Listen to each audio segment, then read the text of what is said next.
Bitcoin, blockchain, ICOs, Ethereum, and all the rest. Are cryptocurrencies the 21st century unicorn, a speculative bubble, or the future of money? The CryptoCast will help you understand the rise, the fall of digital currency, the highs, the highlights, the potential, and the lows, the scams, and pitfalls.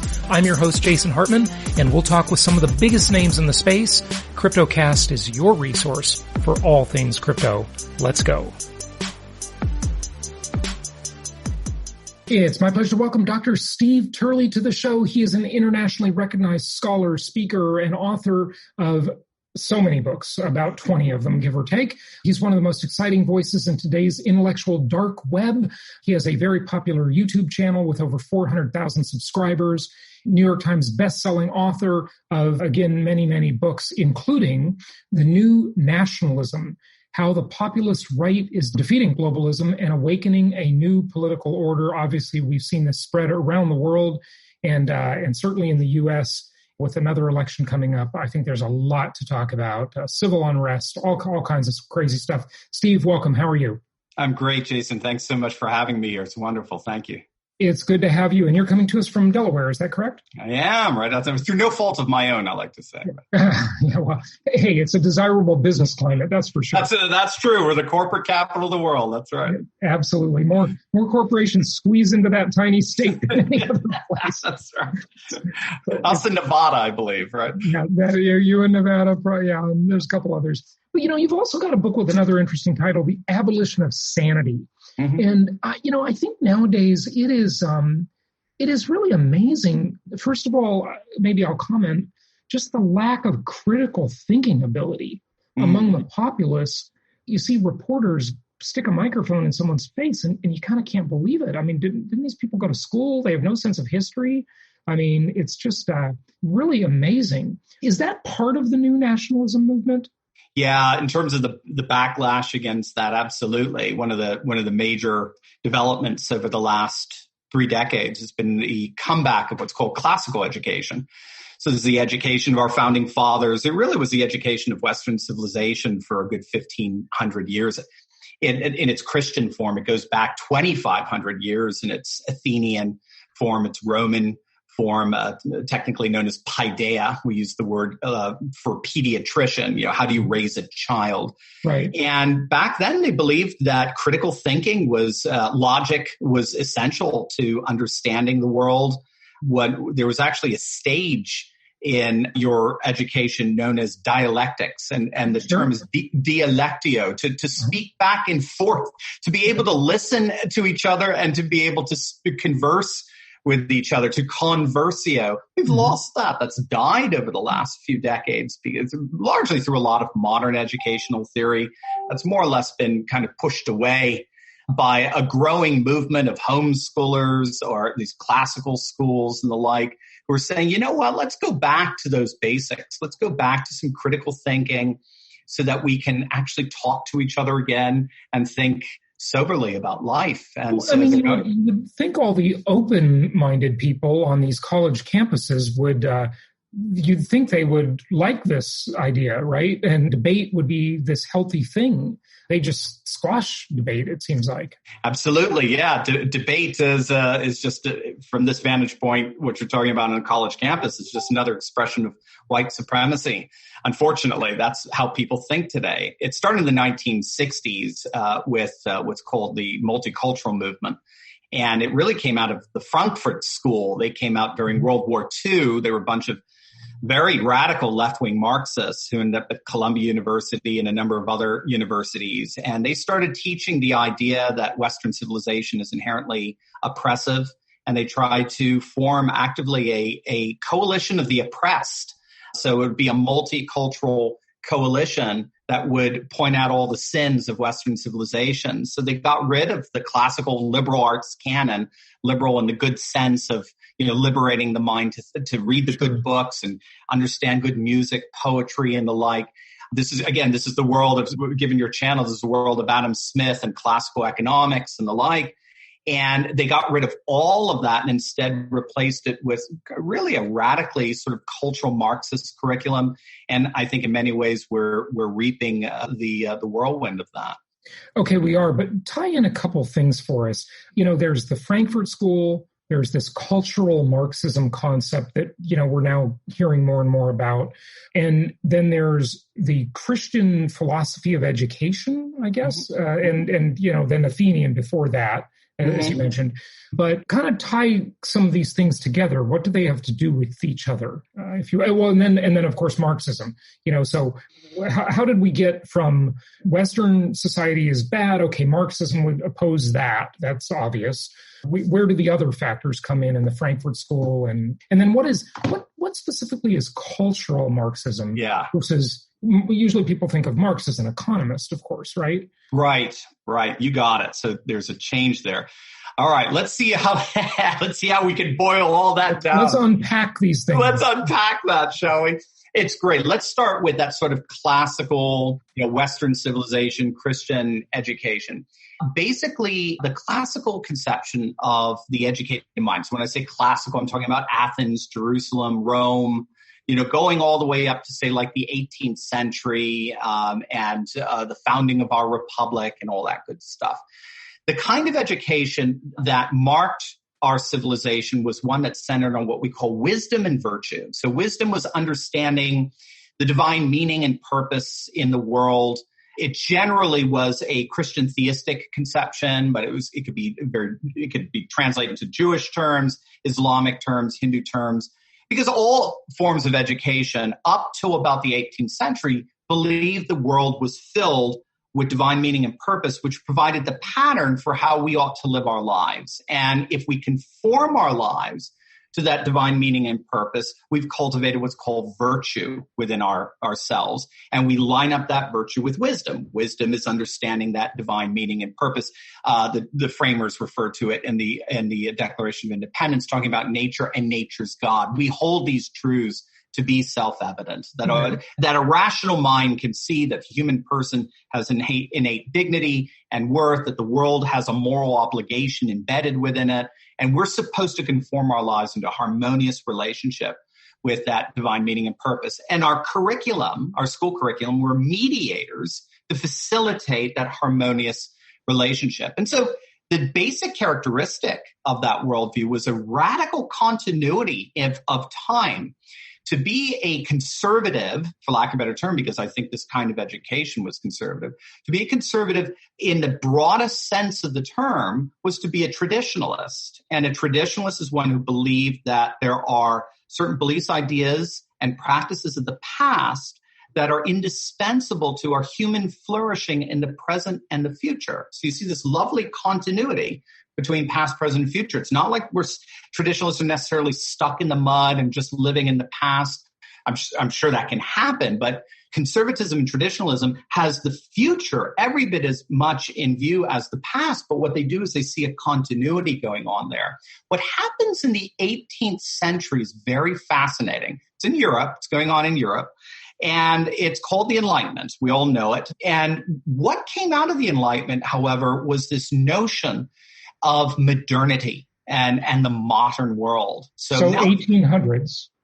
So we're talking 18th century. So we're talking 18th, 1700s, 1800s, and the like. Technically, and who was the sort of the person behind this? And oh my, you have so many. So Immanuel Kant would be a big one. David Hume, the Scottish philosopher, would be another.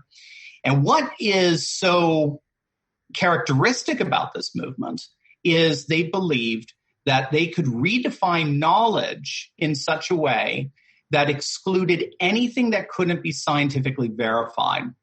So what scholars think is the kind of the lasting inheritance of the Enlightenment was the notion that scientific rationalism was really the one-size-fits-all way of understanding reality. And if you had anything other than something scientifically rational, then it's superstitious, it's personal, it's tribalistic, it's savage. It certainly doesn't belong in a new vision of civilized man. So you end up having this idea of a modern world as over and against a pre-modern world that then got relabeled as the Dark Ages, as over and against the Enlightenment.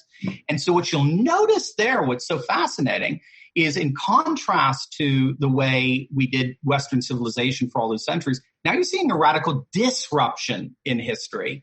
So now history, anything prior to this sort of, I like to call it the first great awakening, the first kind, the first kind, this enlightenment, this way we woke now to a whole new way of looking at the world, has rendered everything else prior to it in the past as undesirable. It no longer has any relevance to what we're doing today, because scientific rationalism is the one-size-fits-all way of understanding the world. That gives birth then eventually to a new education system that gets highly influenced by Marx, because what Marx is he's the 19th century outworking par excellence of that view. Anything that preceded the modern world is tainted, it's bigoted, it's filled with all kinds of inequities and all kinds of ways people are abused in terms of social power and the like.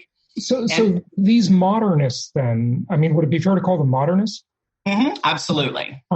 They would downplay the role of philosophy, and they would downplay the role of the Magna Carta, I guess. Yeah. And trial by jury, and all of these great things these evil white religious men gave us.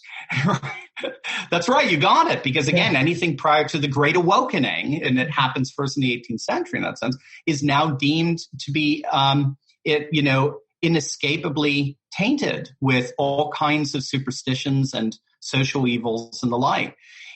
This is where you get the idea that the age of religion is a world of just war and savagery and burning witches and all that. Whereas the age of reason is, Star Trek, the final frontier, and we're all going to find this wonderful universal harmony through the use of reason. Now, again, there's wonderful things that come out of this. It's not terrible. I like antibiotics, or whatever it happens to be. It's a super travel and being able to visit places in the world that you and I were talking. You span the world in a way that no human being could have done. Just really in the end, just 100 years ago. So it seems the way you're presenting it, it's almost hard to debate one of these modernists, because who could deny the value of science? Science is very valuable. We all appreciate science. How do you say no to that? It's a fantastic question, and that's exactly what happened in the 1970s. It's really interesting, and this is primarily through a philosopher named Francois Lyotard, in a publication from 1979 called The Postmodern Condition. Mm-hmm. And what he found was, when he surveyed Western populations on the issue of, do you believe scientific rationalism is the one true way of understanding the world, people started denying it. They said, no, that's impossible. And when he asked why, when he probed, he found that there was extraordinary disillusion with World War I, World War II, Vietnam, and the like. Remember, the 20th century was supposed to be the century of unparalleled progress and international harmony based on scientific reason. It ended up being the bloodiest century in the history of humanity. And then we had a Cold War where we could, blow the world up several times over. But they would blame conservatives for that. Sure. And granted, they may, but unfortunately, they couldn't persuade the world's populations. The world's population actually ended up blaming modernity. They blamed the idea of a one-size-fits-all political and economic and knowledge system for all people, times, and places. We went into the 19th century with that confidence. In many ways, that was propelling a lot of the colonialism of the 18th century. There's a one-size-fits-all civilizational system for all the savages of the world. Well, by the end of the 20th century, we just don't believe that anymore. And so we've collapsed into something called postmodernism, or I should say modernity has collapsed into postmodernism. So before you move on to that, it doesn't sound like that would equate with the New World Order concept then. or the globalist concept. Very good. So right, you're absolutely right, Jason. So the globalist vision is still the modernist vision. So that to understand this insane time we're living in, trying to make sense of it, what we have to understand right now is we've got a clash, and the clash, and people like Sam Huntington, the Clash of Civilizations thesis back in 1992. If your listeners are familiar with it, it's very fascinating. So you had Francis Fukuyama from my old alma mater, Johns Hopkins. He was coming out after the fall of the Berlin Wall and the Soviet Union, and he declared it the end of history. And that thesis was, we finally arrived to the one-size-fits-all political and economic system for all people, times, and places. And that's Western liberalism. Its chief competitor, Soviet communism, collapsed. It's dead. It had another competitor, the Nazi fascism, that died in the war. So now, this sounds okay so far. So far, and then Samuel Huntington comes in right around the same time, of Harvard, and he says, not so fast, Francis, not so fast. What happened to the Soviet Union in its breakup, and Russia lost a third of its nationhood literally overnight. We've had 35 countries added to the world map since 1991, and just this balkanization that we saw happen as a result of. Samuel Huntington said that's what's going to happen to the world. The world is breaking up, and it's not because liberal democracy won, it's because modernity lost. And the Soviet Union and liberal democracy, Western liberal democracy, were both rooted in this conception that there's a one-size-fits-all political economic system for all people, times, and places. The Nazi fascists had their version. It died in the war. Then you had the Cold War and the standoff between two different versions of it. One collapsed on Christmas Day, 1991, and Samuel Huntington said, just wait, the EU will begin to collapse, and even the United States may begin to balkanize, because so much of our structures, our political and economic structures, are based on this 18th century Enlightenment modernity. And it seems that in many respects is what's happening. But in a way, that seems more democratic, because the ability for a state in the U.S., for example, to secede from the Union, if they don't like the way it's run, Texas can go and like I've said many times, if Texas were to leave, it'd probably become the Hong Kong of the United States in the sense that it'd be this economic powerhouse because it's a business-friendly place, or at least it used to be. Everything's falling apart, but even Texas, because all the Californians have moved there. Right. They're very upset about that too. I know. Lots of Texans. But you got it. That's one of the key differences about the new nationalism than the nationalisms of the past. I'm not a fan of the EU. I don't think that. I think that's a failed experiment from the beginning.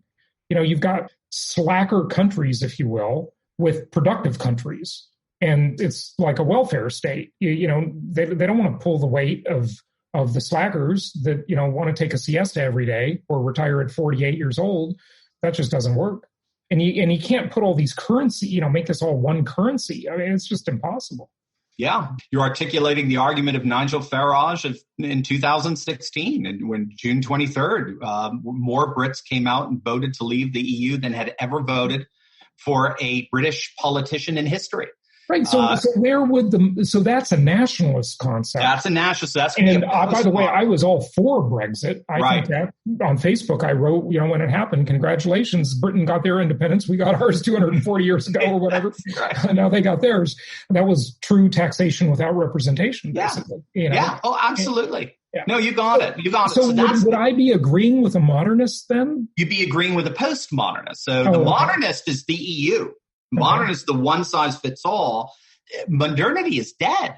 Modernity is dead. That's what Sam Huntington's thesis is. Modernity has died in the hearts and minds of most people. We still live under its structures, but our sentiments, our inclinations, our dispositions are postmodern. I see it with my students all the time. No one, I can tell you, I can't remember a single student in the last 10 years that ever came into my classroom and said, yep, there's a one-size-fits-all political, economic, and meaning system for all people's times and places. Everyone's deferring back to culture, custom, tradition, identity, and the like.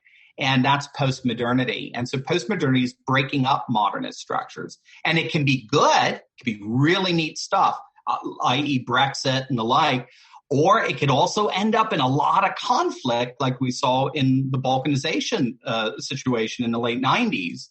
And to a certain extent, in the Balkans? In the Balkans itself, properly. You're not talking about balkanization like a concept. I'm drawing it from the geography to the kind of balkanization we may be seeing here in the United States. Mm-hmm. We talk about like a Texit, but really what's going on, it seems to me, it's kind of an ethno-tribalist sort of breakup what's going on here. So if the world is going postmodern, then really in the end, you only have two choices. It's very interesting. Either we're going to go back to our sense of national sovereignty like Brexit did, and the way President Trump was arguing, the then candidate Donald Trump was arguing in 2016, where we're going to reassert our border security, our economic security, right, bringing manufacturing jobs back home and the like, and our cultural security, celebrating our nation's cultures, customs, traditions. Either we're going to go there as over and against some kind of globalist, EU, UN kind of structure,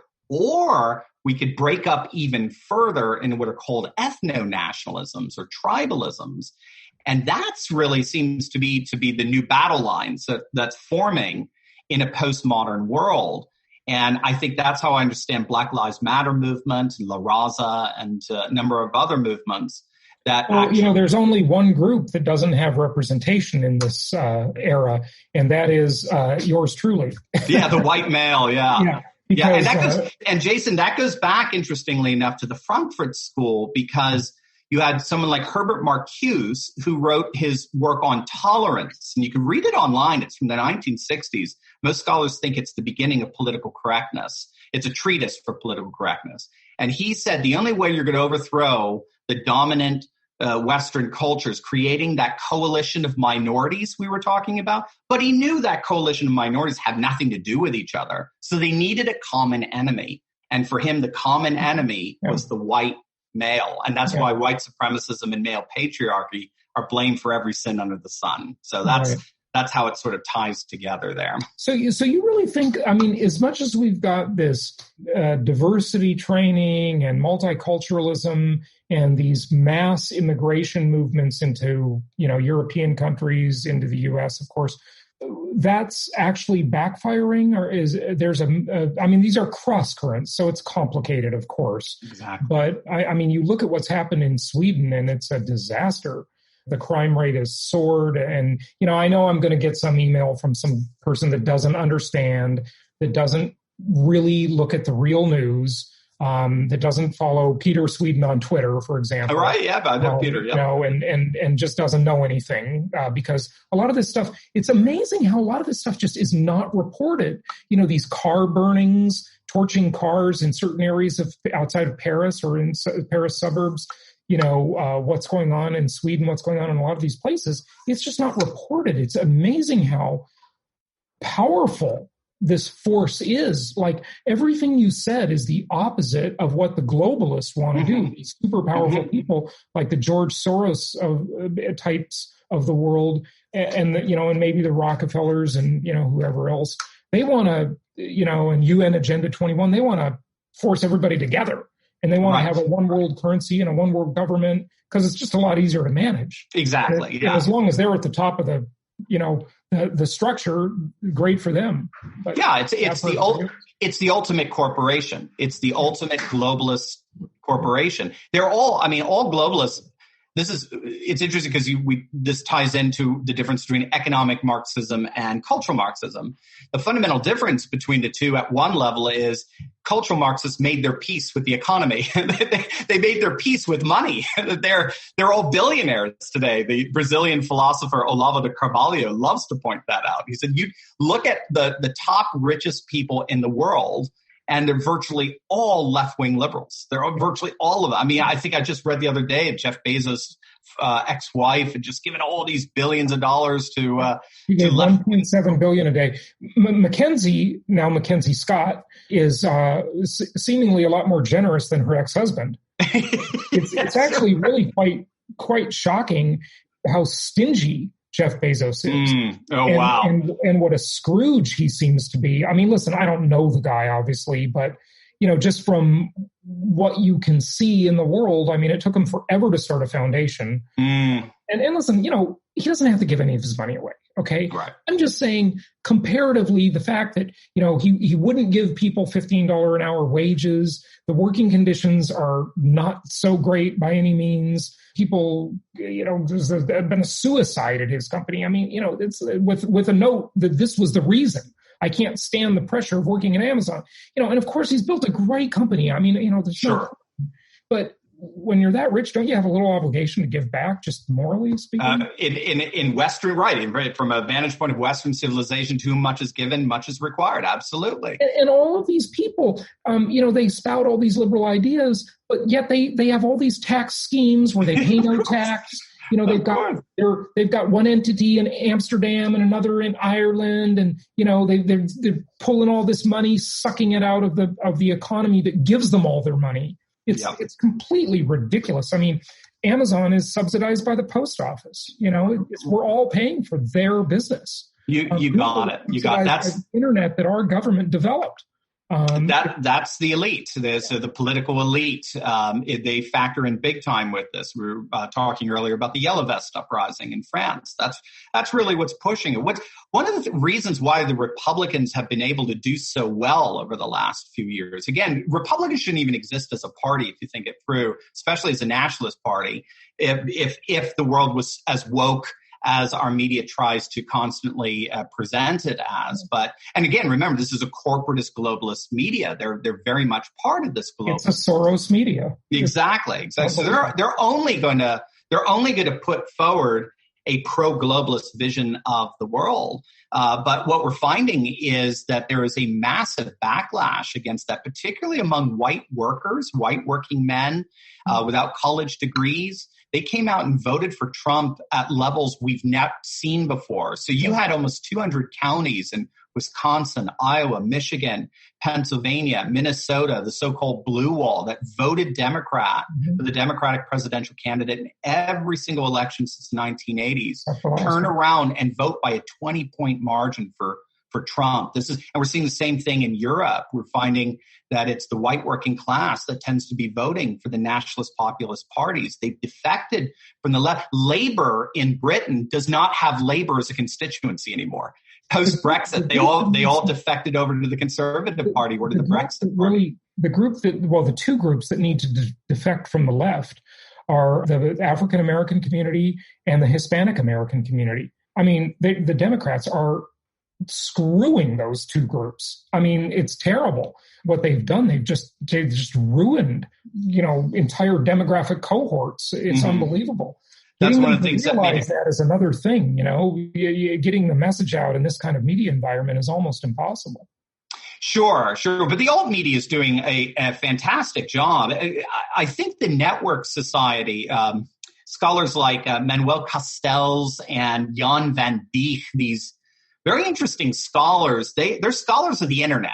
And they are fascinated by how the flattening out of information, so it's no longer centered at, CNN headquarters in Atlanta, for example, or at the New York Times. It's all been flattened out so that you can have citizen journalists, just a kid with his camcorder, running around and changing the world in many respects. That has redefined news, especially in social media. Yeah. It has. You have to understand, in 2016, of all the newspapers that endorsed the presidential candidates, 2 endorsed Trump. 2.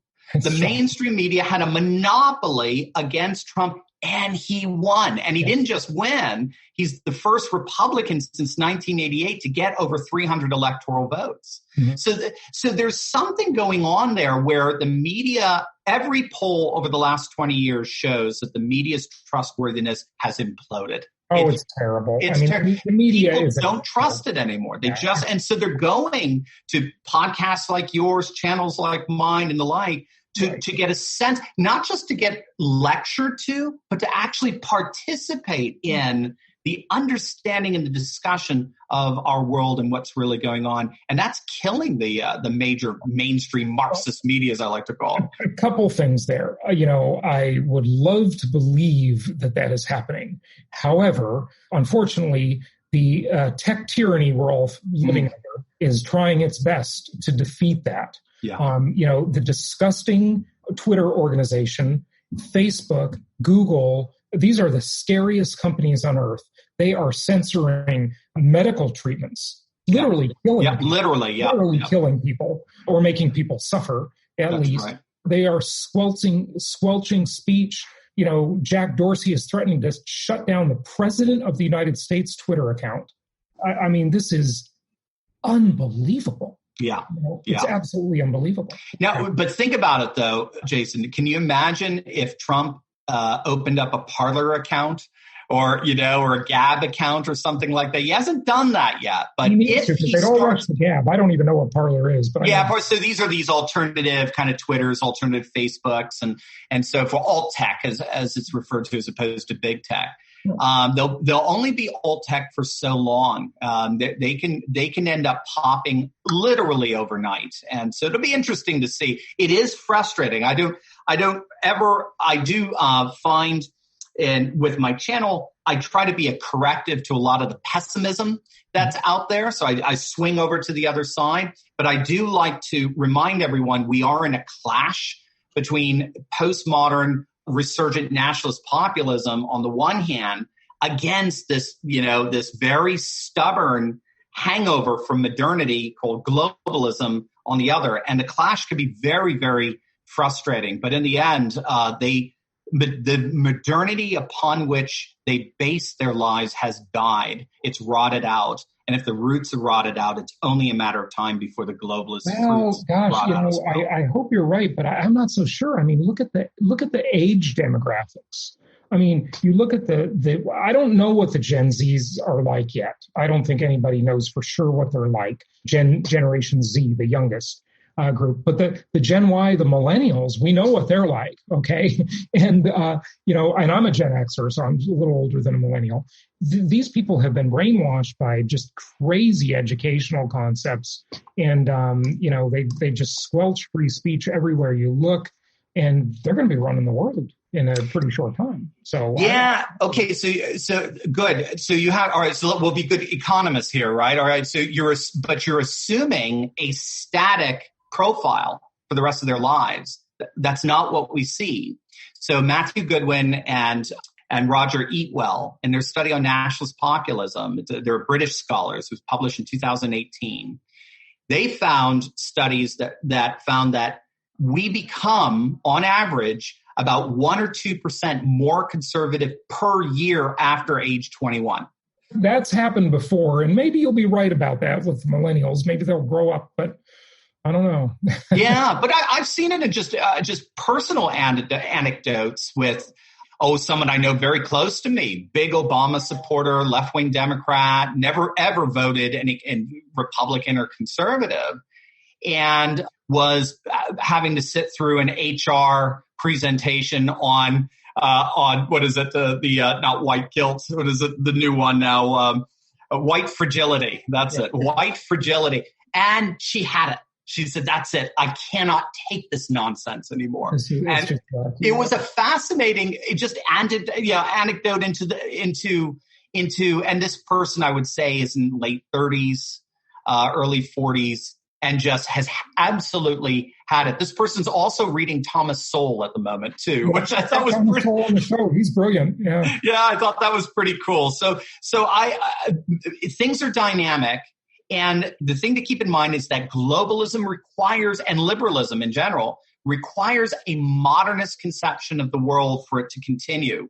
And what we're finding is that modernist conception is breaking up, and liberalism is breaking up. That cultural Marxism is breaking up into tribalisms. And you're going to find, I think, increasingly that whites and blacks are going to be forced into kind of different, almost this new form of segregation, but now on black terms. It's a very fascinating thing. When BLM first formed in 2015, I think it was the University of Missouri, when they were first coming out after the whole Michael Brown's situation in Ferguson, one of the fascinating things that emerged from there is resegregated dorms. They demanded that the dorms be segregated according to race, orientation programs resegregated. I mean, that's such a terrible idea. Like, don't you want people to become friends? I mean, my best childhood friend was African American. Of course. Okay? And don't you want people to mix? And like, isn't that the point of multiculturalism? Exactly. And multiculturalism was modern, you see, and it's unraveling. Now, what's trying to hold it together is civic nationalism.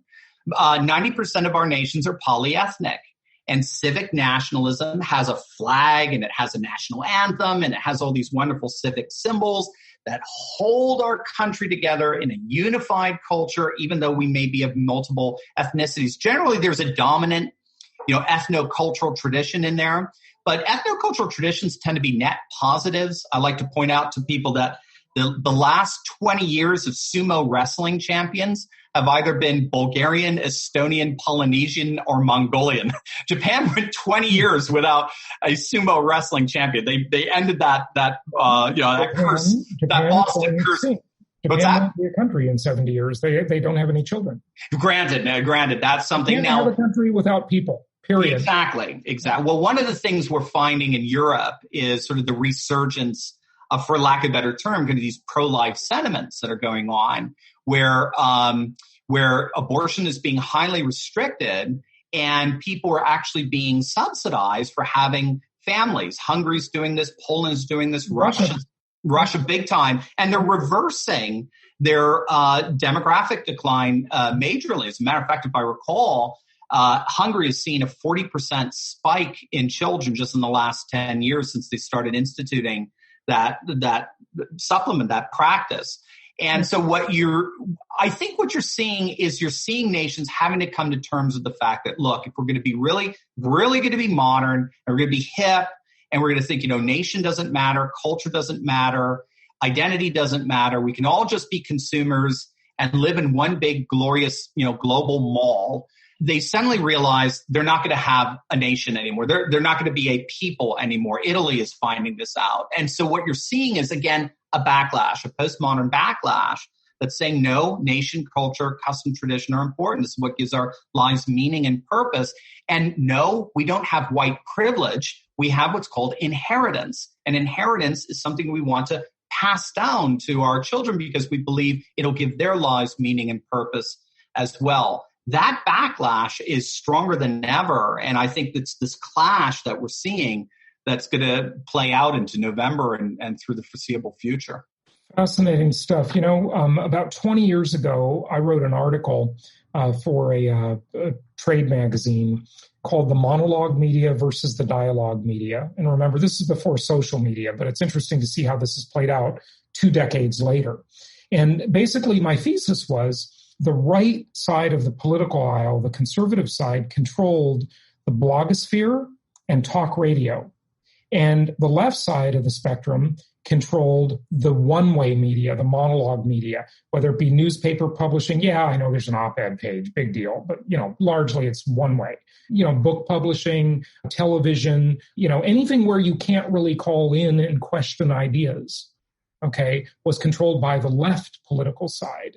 But where you could call in and challenge the host of the talk show, for example, or you could write a comment on a blog, that was controlled by the right.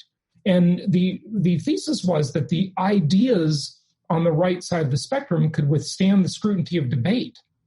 But on the left side, look at Air America, the old left-wing radio network. It just totally collapsed. No one was interested. Okay. I guess people don't want to just hear Rachel Maddow hating everybody forever, right? They want to actually hear some solutions. And so it's just kind of interesting how that developed. And the left has really had to kind of get its act together and mobilize its army, and they have, to combat this marketplace of ideas, which is naturally happening on the internet. But now, they control the big tech companies and they're just exerting their muscle everywhere you look. But it's a really weird time we're living in. What are we going to look back at, Steve? Wrap it up for us. Well, there you go. I do. I think we're we're going to see 2016 in particular as the flashpoint when things really began to change. The right and left categories started to change. The left began to unravel in many ways into kind of a neo-tribalist ethno-nationalism. The right, as we know it today, turned more into a civic nationalism, defending our nation, our culture, our customs, our polyethnic traditions, and the like.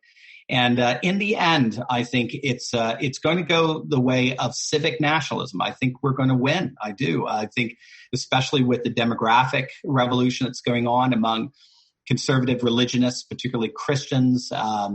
We're seeing, for example, predictions that there'll be over 300 million Mormons in the United States by the end of the century and 300 million Amish at the end of next century, along with a massive boom of evangelicals. So we're going to become more and more traditionalist.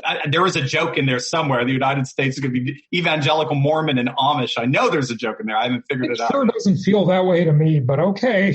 You're right. It's demographic, so it takes time. It's micro-move. It's watching a kid grow. And then there's just going to be some fixed points, some flash points where you go, wow, things have changed. So I think come November, we're going to be very surprised at the result there. And I think we're going to continue to see. Last time we were too, because the Trump voters just got sick of being shouted down by haters, and they just went in and voted. They shut their mouth and they voted. And it's only gotten worse since 2016. Right. That's true. And listen, I mean, if the Democrats can't put up a better candidate than Joe Biden, you must be kidding me. I mean, I can understand if you hate Trump. Trump is offensive, okay? He offends people, and I wish he would stop doing that. But, Joe Biden, I mean... Yeah, of all people, right. Are you kidding me? That's just crazy. Talk about an old white man. Yeah. Crazy. Yeah. And all the Democrat candidates were old white men, all older than Trump, right. Interestingly. That's right. It's ironic. Steve, give out your website. They can go to Turley Talks, my last name, Turley, talks.com, and they can also check us out on YouTube. Just punch in Dr. Steve Turley. Dr. Steve Turley, thanks for joining us. Thank you, Jason. My pleasure.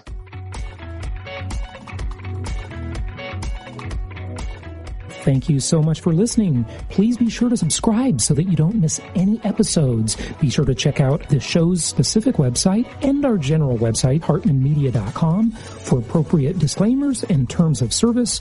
Remember that guest opinions are their own, and if you require specific legal or tax advice or advice in any other specialized area, please consult an appropriate professional. And we also very much appreciate you reviewing the show. Please go to iTunes or Stitcher Radio or whatever platform you're using and write a review for the show. We would very much appreciate that.